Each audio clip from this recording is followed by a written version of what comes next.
Perkenalkan, nama saya Margareta Livaning Sibili, NPM 217100430027. Di sini saya mau menjelaskan materi resumen saya yang 4 bab, yaitu untuk memenuhi mata kuliah Sosiologi Desa Kota. Di sini saya ambil dalam 2 buku. Saya ambil 2 buku. Yang pertama, yang 3 bab saya ambil di buku ini. Sosiologi Kota dan Desa. Pengarangnya Dr. Rando Sapari Imam Asyari. Tahun terbit 1993, Penerbit Usaha Nasional Surabaya. Yang bab 4 saya ambil di sini, Sosiologi Pedesaan. Penerbit Jabal Tarik Ibrahim. Tahun terbit UMM 2019. Saya langsung saja. Yang pertama itu sosiologi masyarakat kota. Yang pertama, batasan pengertian kota. Kita yang hidup pada zaman mutakhir ini dapat dengan mudah mengamati dan menggambarkan apa kota itu sesuai dengan tolok ukur atau fokus perhatian kita masing-masing.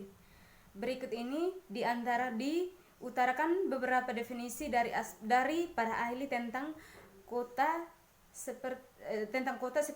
seperti dikutip oleh PJM Nas 1979-28 dan seterusnya sebagai berikut. Yang pertama, Mas Weber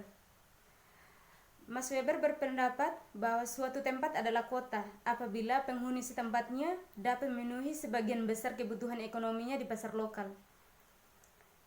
Yang kedua, Schober berpendapat bahwa sebagian titik awal gejala kota adalah timbulnya golongan literati, golongan inteligensi kuno seperti pujaga, sastrawan, dan ahli-ahli keagamaan atau sebagian kelompok spesialis yang berpendidikan dan non-agraris sehingga munculnya pembagian kerja tertentu. Yang ketiga, R.E. Marsh dan F. Gale memandang kota sebagai persekutuan yang dibentuk guna melindungi hak milik dan guna memperbanyak alat-alat produksi dan alat-alat yang diperlukan agar anggota masing-masing dapat mempertahankan diri. Yang kedua, karakteristik kota. Yang pertama aspek morfologi. Antara kota dan pedesaan terdapat perbedaan bentuk fisik.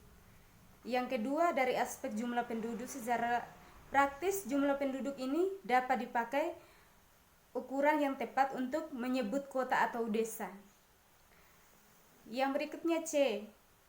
Karakteristik kota dari aspek sosial. Gejala kota dapat dilihat dari cara hidup warga kota, yakni bukan dari bidang pertanian atau agraris sebagai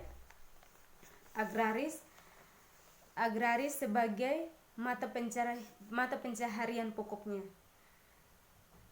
Yang berikutnya, fungsi kota. Dengan menyimak definisi kota yang diutarakan oleh para ahli seperti telah disebutkan, tempat dapat melihat apa fungsi kota. Yang pertama, Prodikton Center, yakni kita sebagai pusat perdagangan dan niaga yang melayani daerah sekitarnya. Yang ketiga, Kultural Center, kota sebagai pusat pengobatan dan rekreasi wisata. Yang ketiga, politik Chapel, kota sebagai pusat pemerintahan atau sebagai ibu kota negara, misalnya kota London dan Brazil. Yang empat, sejarah kota. Kota mengalami suatu proses pertumbuhan, perkembangan, dan kemajuan seperti ibu kota. Kerajaan Majapahit pada awalnya datang tentara dari Mongolia di bawah pimpinan dan dikuasai oleh Jayakatawang. Singosari dihancurkan oleh pasukan dari Mongolia tersebut. Di samping itu, pemerintah dan bangsa Indonesia terus menata suatu kota kecil menjadi besar dan bahkan menjadi kota raya, metropolitan, dan akan berkembang terus. Yang kelima, masyarakat sebagai tempat pembentukan perilaku individu. Kota adalah tempat pemukiman penduduk mereka yang mendiami wilayah tertentu, baik desa atau kota adalah wilayah. Masyarakat juga istilah yang bersifat abstrak buatan manusia atau tegasnya buatan para ahli pikir untuk memandai wadah pergaulan hidup bersama manusia. Perdagangan hidup itu dapat saja berasal dari ajaran agama yang dianut oleh agama lain, budaya atau tradisi yang diterima sebelumnya. Dengan itu, keluarga mempunyai tujuan hidup yang selalu diperjuangkan terwujudnya dalam kehidupan bermasyarakat. Masuk dalam bab 2.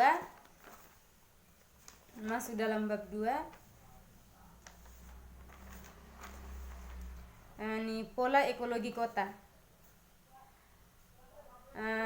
Kota sebagai lingkungan hidup manusia bergerak dalam arti selalu terjadi perubahan yang dinamis sesuai dengan budaya dan peradaban manusia dan meluas sebanyak dengan jumlah manusia yang berada di dalamnya.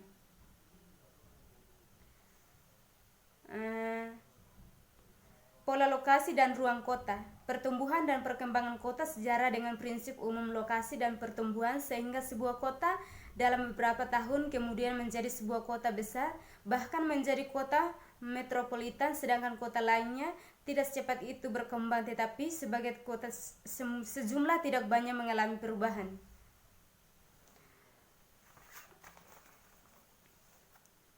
Menurut Max Weber 1958, hanya kota-kota di Eropa Baratlah yang memenuhi kriteria untuk disebut kota. Kriteria itulah pertahanan kota, pasar, mahkam, pengadilan, struktur politik lokal, dan otonomi yang besar. Perdagangan di atas khususnya berlaku untuk Eropa pada abad pertengahan.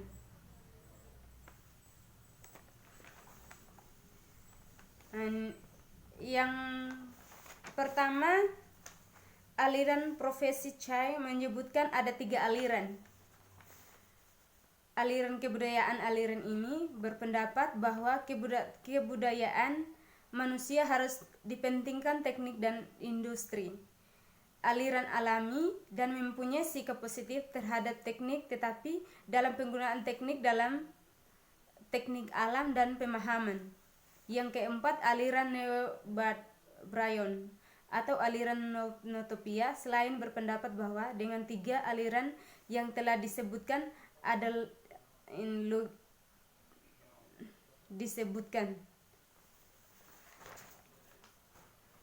ini masuk dalam bab 3, masyarakat kota. Sejarah terbentuknya dan masyarakat kota sangat bervariasi. Tetapi dapat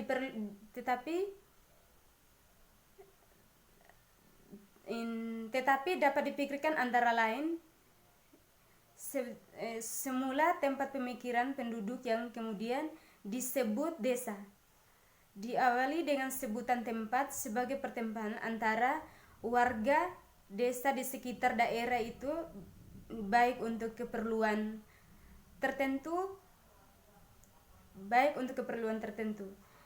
secara sengaja dibangun oleh pemerintah dengan suatu perencanaan disebut lahan kosong. Yang kedua, penduduk kota ialah semua yang mendiami atau yang bermukim di suatu kota sangat bervariasi, baik segi desentis lapangan pekerjaan, tingkat pendidikan, serta latar belakang agama dan kebudayaan. Yang urbanisasi dan urbanisme. Beberapa arti urbanisasi yang diberikan oleh para ahli itu Mas Weber PJM NAS berpendapat bahwa urbanisasi adalah proses yang dikerjakan oleh perubahan struktur dalam masyarakat sehingga daerah yang dalam merupakan daerah perdesaan. Yang bab 3 masuk dalam bab 4. Bab 4 struktur sosial. Pengertian struktur sosial erat sekali berhubungan dengan sistem sosial. Kalau sistem sosial lebih bermanfaat pada sejumlah orang atau kelompok dan kegiatan yang mempunyai hubungan timbal balik. Yang pertama, ada beberapa sistem sosial. Sejarawan norma-norma yang mengatur pergolongan para pelaku menurut status dan perancannya. Yang B itu serangkaian norma-norma itu juga membatasi wawancara tindakan yang boleh dan yang tidak boleh serta seharusnya diwujudkan oleh para pelakunya. B. Fungsi dan integrasi. Fungsi artinya memainkan peranannya sendiri dalam sistem sosial. Dengan fungsi kita dapat menentukan batas-batas sistem sosial. Yang berikutnya, struktur sosial agraris dan pedesaan Jawa. Struktur sosial mempengaruhi perilaku anggota-anggota masyarakat guna wiradi antara lain. Pertanian di Jawa terdiri dari usaha yang lumayan sempit. Yang kedua, pemilihan tanam cenderung sempit tetapi relatif merata. Yang ketiga, struktur bentuk pemeliharaan tanah sangat beragam. Yang berikutnya, sebagian besar usaha terdiri dari usaha yang dianggap oleh pemilik tanahnya sendiri. Proses penggunaan tenaga kerja luar keluarga untuk kegiatan para panen sangat besar agar untuk kegiatan para panen sangat besar. Yang berikutnya terdapat kelebaan hubungan kerja tradisional yang beragam dan rumit. Usaha tari di pedesaan Jawa semuanya menggunakan banyak tenaga kerja luar keluarga sehingga tidak tercapai pusat cereten, yaitu masyarakat yang sebagian besar usaha taninya dikerjakan oleh para anggota keluarga. Itu saja dari saya. Itu saja makalah dari saya, makalah resumen saya. Jika ada yang salah mohon maaf. Sekian dan terima kasih.